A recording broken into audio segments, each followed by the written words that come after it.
3 spiritual experiences that break reality. Let's start with astral projection. What if I told you life is literally a lucid dream? And what if I said it with so much conviction that a part of you actually believed it? No way. I did it. I'm out of my body. I have proof that reality is literally a dream. A few months ago, I had my first out-of-body experience. It was incredible. I went from laying still in my bed to suddenly getting up off of it with no break in consciousness and flying straight through my bedroom door into our backyard. Looking up at the sky, I observed a colossal interdimensional face peering through the sky and staring straight at me. Its presence was awe-inspiring, and so I shouted aloud, "Higher self?" It did not answer. Instead, it spat out from its mouth a black monster made of goo, and I had to do battle with it. Upon returning back to my body, I maintained a meditative state without moving a muscle, and seconds later, I was out again. Throughout the span of this video, I'm gonna give you 4 accounts of my own out-of-body experiences that prove just how real this phenomena is. Each account gets far more compelling than the last. And so I flew outside the house, and very quickly the dimension changed as I was suddenly at my grandparents' house in a very small, very rural village in the region of Singida in Tanzania. There I was suddenly surrounded with some of the cutest girls I know in real life. I introduced myself and started having basic conversations with them when I began to wonder whether or not they were aware of the existence of other dimensions, and whether or not they knew that they existed in some sort of dream. Alright, wait. You guys know this is a dream, right?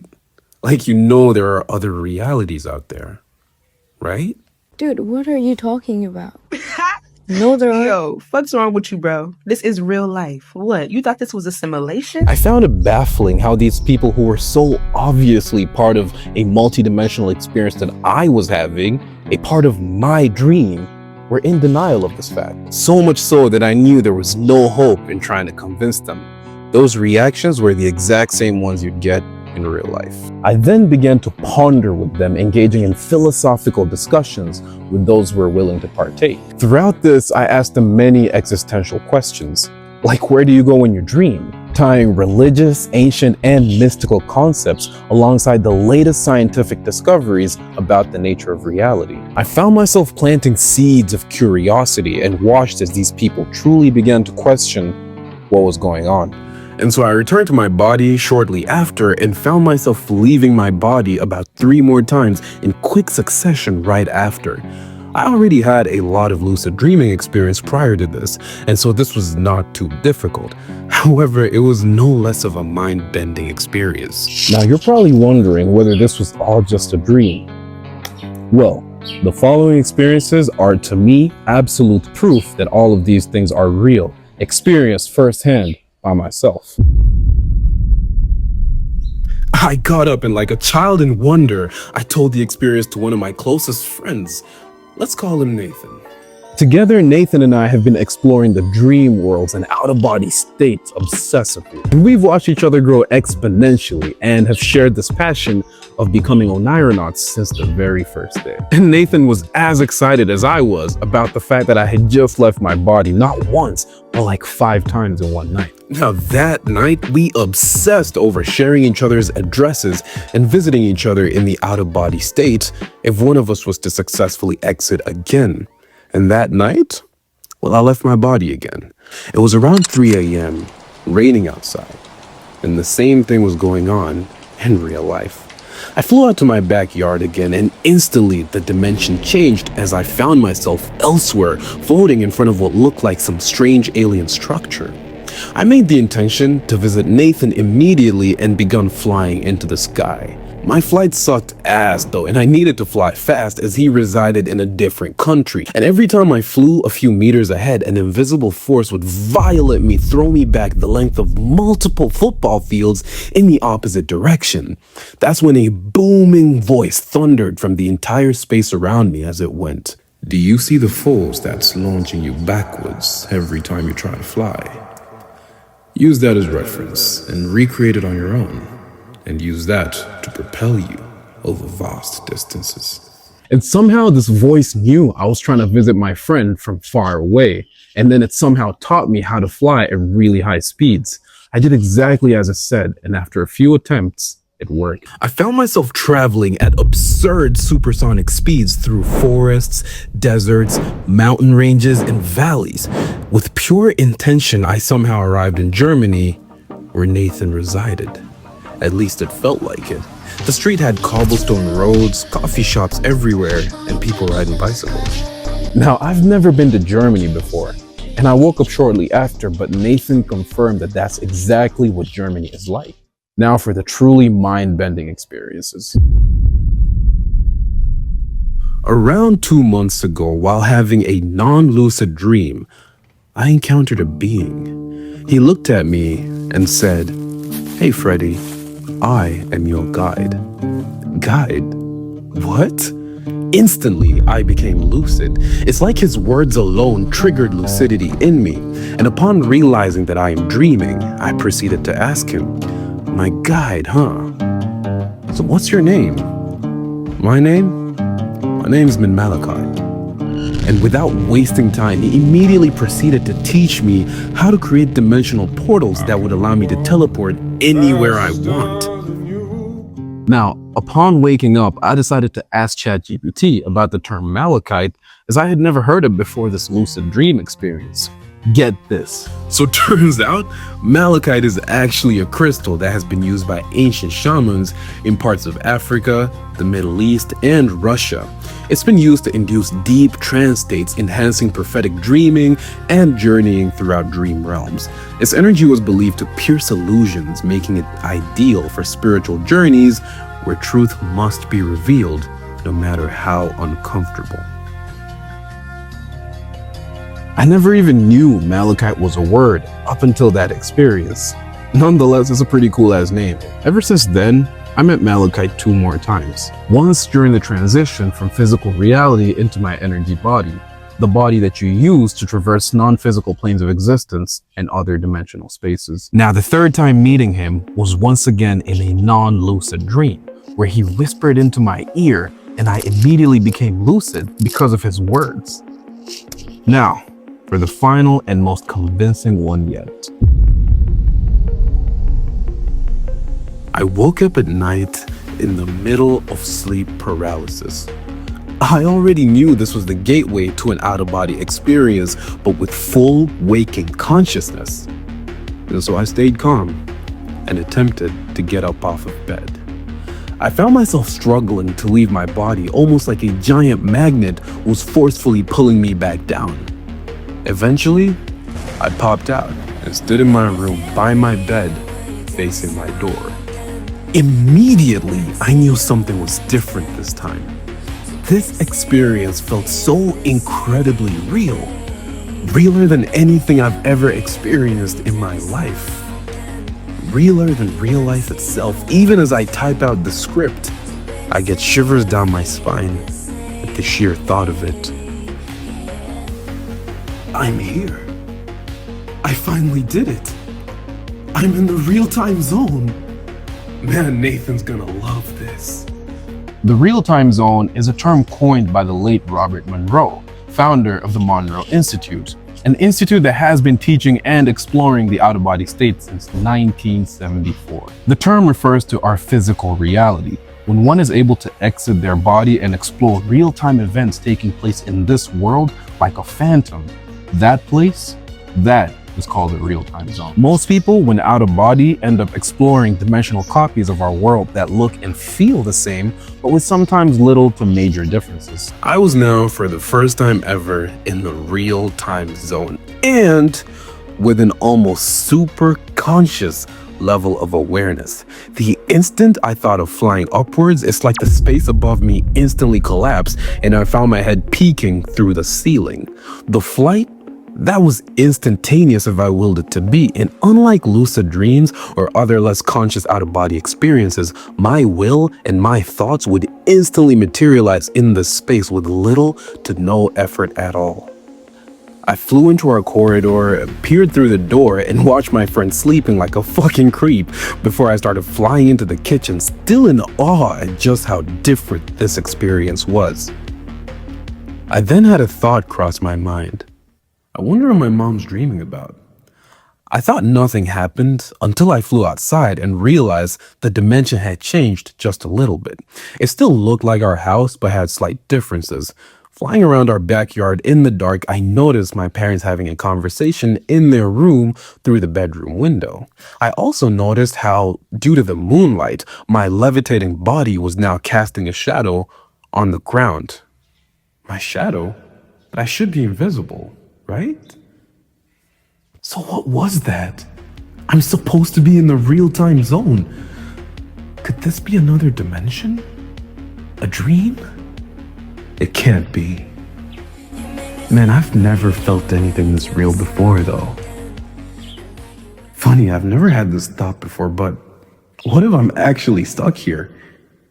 I may have finally taken it too far this time, man.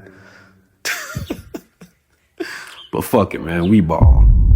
The interior of our house now looked completely different, only recognizable as home by my intuitive sense. It was now early morning and the sun just about to rise.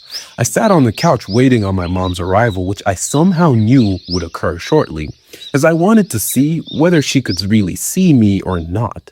She walks in shortly after, sees me, and proceeds to talk to my younger sister, who just suddenly materialized out of nowhere. With my dwindling awareness, all I got out of it was that they were talking about school stuff. So I quickly wrote it down in my journal, and the very next morning, I went on to ask my mom if she had had any dreams. Okay. Did you have any dreams with my little sister in them? Let me see. Oh yeah. Yeah, I was in some house and your younger sister just suddenly appeared, like out of nowhere. And I think we spoke for a little bit. It was something to do with her school stuff, and that's all I can remember.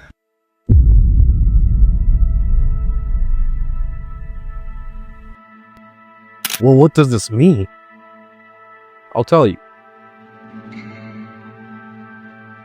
First off, it means our mind is not limited to the physical body. Our consciousness has the ability of interacting with other very real consciousnesses outside the limits of space and time, much like I did with my mom, and much like I did with Rose, if you watched that previous video. So if this is the case, what does that mean for characters like Lynn Malachite, whose names refer to concepts you've never even heard of before? Their wisdom extending to areas you've never even dreamt of.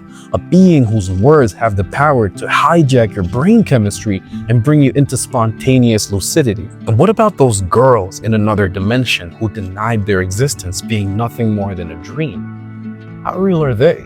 If our consciousness exists outside space and time and also has the ability to have experiences that feel more real than waking life, then how real are we? How real is this?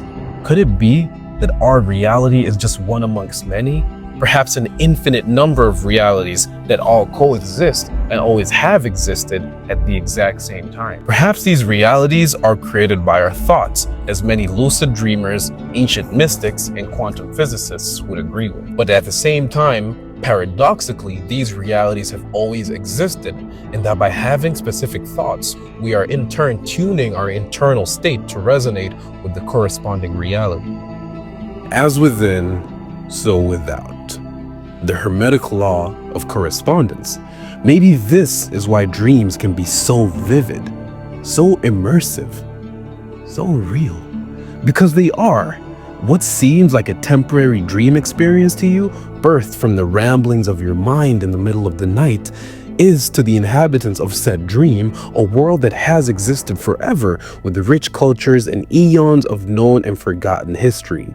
And you just happen to spontaneously appear in their world one day. Now, what happens when you become lucid in these worlds?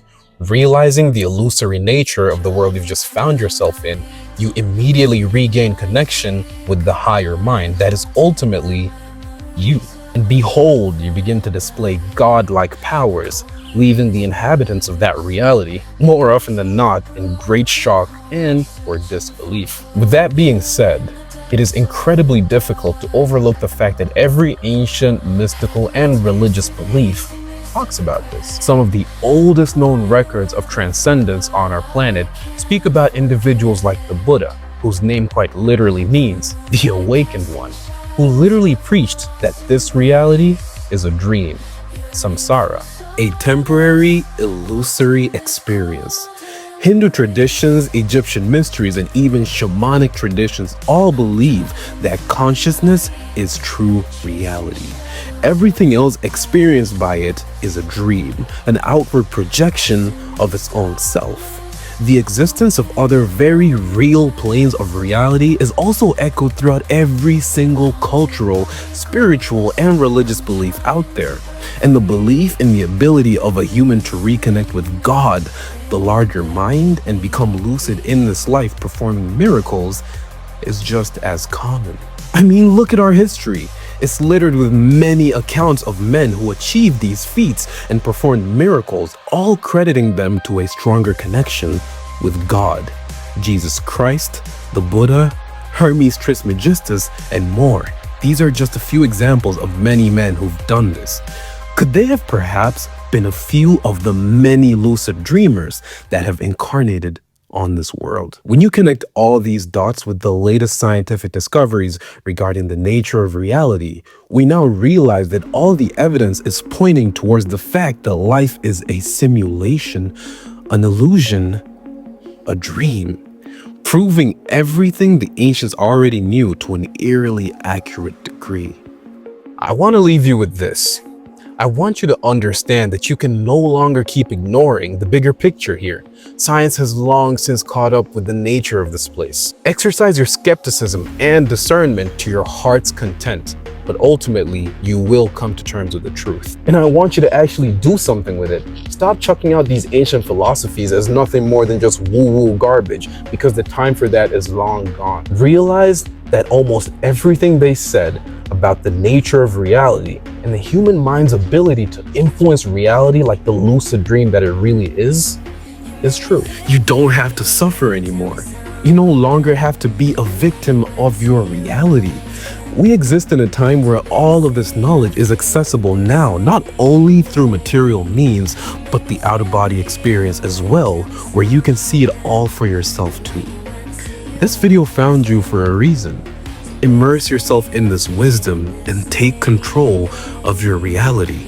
Life is a dream, and you can become lucid today.